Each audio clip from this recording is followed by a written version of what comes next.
जो भी गलतियां हमसे 11वीं 12वीं में हुई हैं, अगर वो गलतियां हमने दोबारा से रिपीट किया एज अ ड्रॉपर, तो भाई ड्रॉपर फिर ऐसे ही बदनाम होते हैं। कहते हैं ना बहुत सारे ड्रॉपर अच्छा नहीं करते, इसीलिए नहीं करते क्योंकि ड्रॉपर्स की सबसे बड़ी मिस्टेक क्या होती है, बहुत सारा मटेरियल इकट्ठा कर लेंगे, या जो हमारे हार्मोन्स की गड़बड़ी है, ब्रह्मचर्य का पालन नहीं करते, फोन में एडिक्शन होता है। तो समझ रहे हो मेरी बात कि अगर आपका रूटीन सही नहीं होगा, ब्रह्मचर्य का पालन नहीं करोगे, अगर आपका फोकस नहीं बनेगा, तो भाई मन शांत नहीं होगा, तो स्ट्रैटेजी पे स्ट्रैटेजी देखते रहोगे। पहले 1 ईयर स्ट्रैटेजी, फिर 5 मंथ, 6 मंथ, 1 मंथ और 15 दिन की स्ट्रैटेजी पे फंसे रहोगे।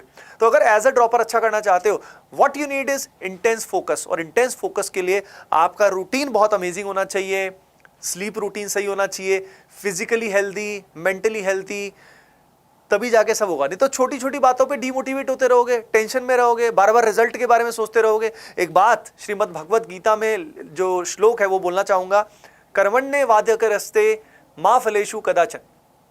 ठीक है, इसका मतलब जो है वो ये होता है कि कर्म करता जा, फल की इच्छा मत कर।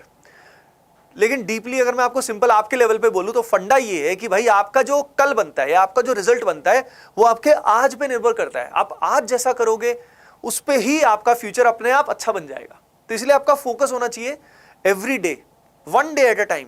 हर दिन को अगर आप सक्सेसफुल बनाते हो तो आपका फाइनल दिन जो है, डी डे जो है, जिस दिन आपका एग्जाम होगा, वो भी आपका अच्छा होके रहेगा।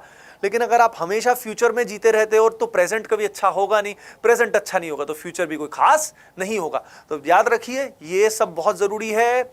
अब बात आती है सिलेबस कंप्लीशन की। सिलेबस कंप्लीशन कब तक कंप्लीट करना है? देखो मैं आपको बता रहा हूं, सिलेबस कंप्लीशन हम सबको जनवरी 1st या 2nd वीक तक कंप्लीट कर लेना है, ताकि हम एज्यूम कर रहे हैं कि जनवरी एंड में हमारा एग्जाम है, तो लास्ट के 10-15 डेज तो हमें कम से कम प्योर रिवीजन एंड प्रैक्टिस के लिए मिले। तो हमारा गोल होना चाहिए कि हमें तब तक सिलेबस कंप्लीट करना है। अब डाउट आता है कि सर इतना सारा सिलेबस मैं कैसे करूंगा? तो पहली चीज तो बेटा तू सही कोचिंग ज्वाइन कर जहां पे तेरा सिलेबस उस समय तक कवर हो जाए, जहां पे उस समय तक तेरे को सारा कंटेंट एटलीस्ट मिल जाए। क्योंकि कई सारे ऐसे चैप्टर्स होते हैं जिनकी वेटेज हाई होती है, वो चैप्टर्स तू पहले से कवर कर सकता है। अगर तेरे को वो कंटेंट पहले से मिल जाए तो तू पहले से उसको कवर कर सकता है। जैसे कि आप जानते हो मॉडर्न फिजिक्स से काफी सारे क्वेश्चंस आते हैं, कई सारे ऐसे चैप्टर्स हैं फिजिक्स, केमिस्ट्री, मैथमेटिक्स में जिनका वेटेज हाई होता है, लेकिन वो नॉर्मली एंड में कवर किए जाते हैं और कोचिंग्स में बड़ा भगा भगा के कवर किए जाते हैं। हम क्या कर सकते हैं, उन चैप्टर्स को पहले से कवर कर सकते हैं।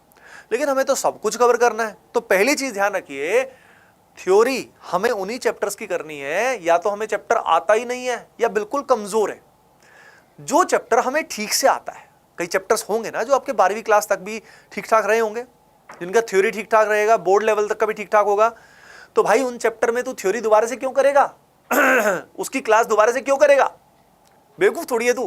तो एज ए ड्रॉपर तेरे को स्मार्ट स्टडी करनी पड़ेगी। तो पहले तो मैंने क्या बताया कि कुछ चैप्टर्स ऐसे पहले ही कवर कर लेने होंगे, तेरे को वो कंटेंट पहले मिल जाना चाहिए, ठीक है, ताकि उनको पहले कवर कर ले। और थ्योरी यानी लेक्चर जो है, थ्योरी वाला पार्ट उसी का कर, जो चैप्टर्स तेरे कमजोर रहे हैं, तेरे को नहीं आते, जो मॉडरेट है और जो स्ट्रॉन्ग है।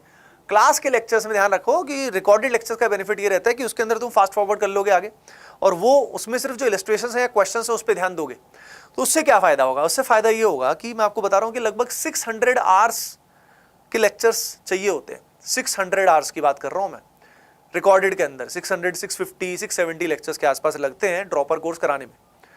अब इतने लेक्चर्स अगर लगते हैं तो अगर उसमें मैं आपको बताऊं कि अगर आप एक एक लेक्चर करोगे तो रिकॉर्डेड में थोड़ा टाइम भी लगता है, 1 घंटे करने में 1.5 घंटा नोट्स बनाने में लग जाता है टोटल मिला के। तो इससे क्या होगा, इफेक्टिवली 1000 घंटे के लेक्चर्स करने पड़ेंगे। 1000 घंटे के लेक्चर्स करना हमारे लिए डिफिकल्ट हो जाता है इतने टाइम में, रोज बहुत बहुत लेक्चर्स हो जाते हैं। तो उसका सोल्यूशन यही है कि अगर आपको उस 600 650 घंटे की बजाय अगर आपको इफेक्टिवली 400 घंटे के ही लेक्चर्स इवेंचुअली करने पड़े तो आपका काम हो गया।